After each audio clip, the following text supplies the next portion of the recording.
안녕하세요. 오늘은 여러분께서 보내주신 그 갈라디아서 해설 자료, 이걸 좀 깊이 보면서요. 우리 삶에서 갈등이 던지는 메시지가 뭘까 한번 파헤쳐 보겠습니다. 사실 뭐 신앙생활이든 일상이든 갈등은 피하기 참 어렵잖아요.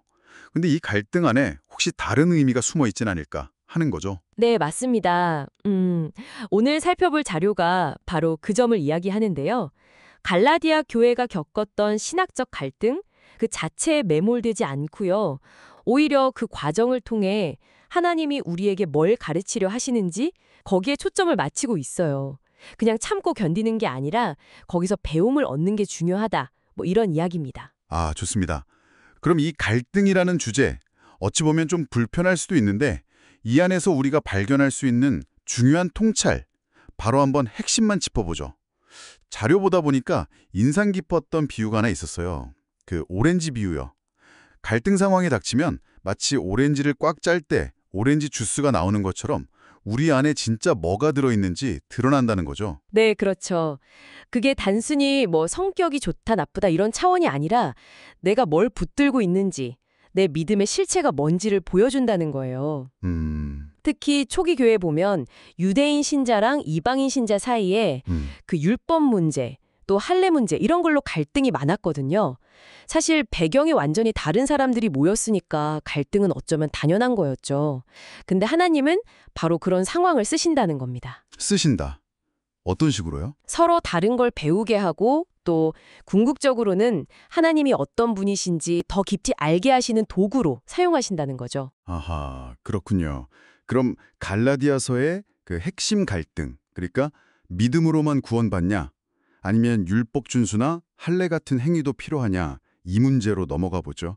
바울은 여기서 오직 믿음을 강하게 얘기하잖아요. 심지어 그 믿음조차도 우리 힘이 아니라 하나님의 선물이라고 에베소서 인용하면서요. 네, 맞아요.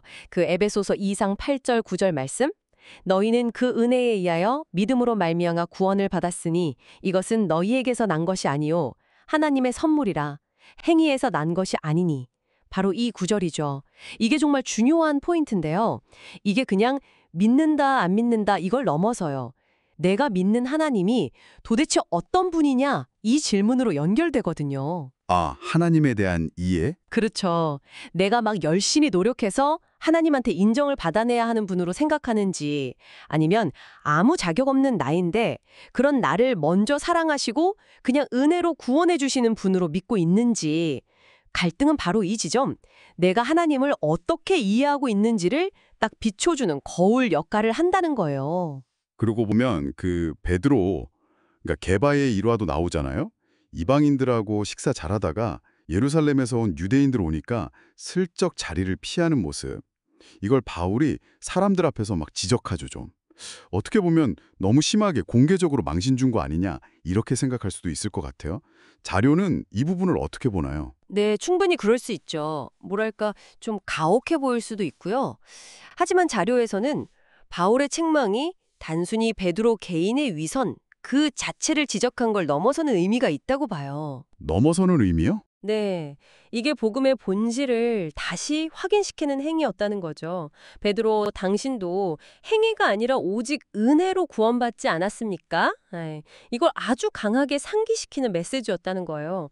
베드로의 그 행동이 사실 우리 안에도 있는 모습이거든요. 은혜를 알면서도 자꾸 사람들 시선이나 어떤 율법적인 기준으로 돌아가려는 그런 연약함이요. 아, 우리 안에도 있는 모습. 그렇죠. 그러니까 이 갈등이 결국 우리 자신의 어떤 이중성, 한계를 딱 보게 만들고, 아, 정말 은혜 아니면 안 되는구나. 이걸 깨닫게 하는 계기가 됐다는 거죠. 그래서 결국 바울이 그 모든 논의 끝에 갈라디아서 2장 20절 그 유명한 고백을 하는 거군요. 내가 그리스도와 함께 십자가에 못 박혔다. 이제는 내가 사는 게 아니라 내 안에 그리스도께서 사시는 거다. 이게 갈등을 통과하면서 다다라야 할 어떤 최종 목적지 같은 느낌이네요. 맞습니다. 바로 그 고백의 핵심이에요. 특히 바로 앞 19절이랑 연결해서 보면 더 명확해지는데요. 율법에 대하여 죽었다는 말이 나오잖아요. 이게 율법 자체가 나쁘다는 게 아니라 율법을 지켜서 스스로 의롭게 되려고 했던 그 옛자, 하나님을 오해했던 나 자신이 죽었다는 의미예요. 아, 옛자의 죽음. 네. 그리고 이제는 나를 사랑하사 나를 위하여 자기 자신을 버리신 하나님의 아들을 믿는 믿음 안에서 사는 것. 즉, 내 노력이나 자격이 아니라 전적으로 하나님의 은혜에 의지해서 사는 새로운 삶. 이걸 선언하는 거죠. 이 믿음이야말로 베드로의 위선이나 율법주의 논쟁 같은 갈등을 근본적으로 해결하는 열쇠가 되는 거고요. 와, 결국 갈등이 힘들고 불편하긴 한데 이걸 피하려고만 할 게 아니라 오히려 그 안에서 나 자신과 하나님을 더 깊이 알아가고 은혜의 자리로 더 단단하게 서게 되는 과정으로 볼 수 있겠네요. 네, 정확합니다. 그게 핵심 통찰인 것 같아요. 그래서 갈등 상황이 닥쳤을 때 문제나 그 사람에게만 막 집중하기보다는요, 잠깐 멈춰서서, 하나님이 이 시간을 통해서 나에게 뭘 말씀하시려고 하는 걸까? 이걸 묻는 태도가 중요한 거죠. 내가 뭘 배워야 할지, 하나님은 어떤 분이신지 다시 한번 생각해 보는 기회로 삼는 거예요.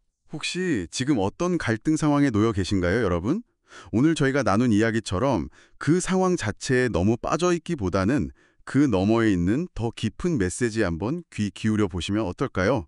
어쩌면 그 갈등 안에 여러분을 위한 예상치 못한 성장의 열쇠가 숨어 있을지도 모릅니다.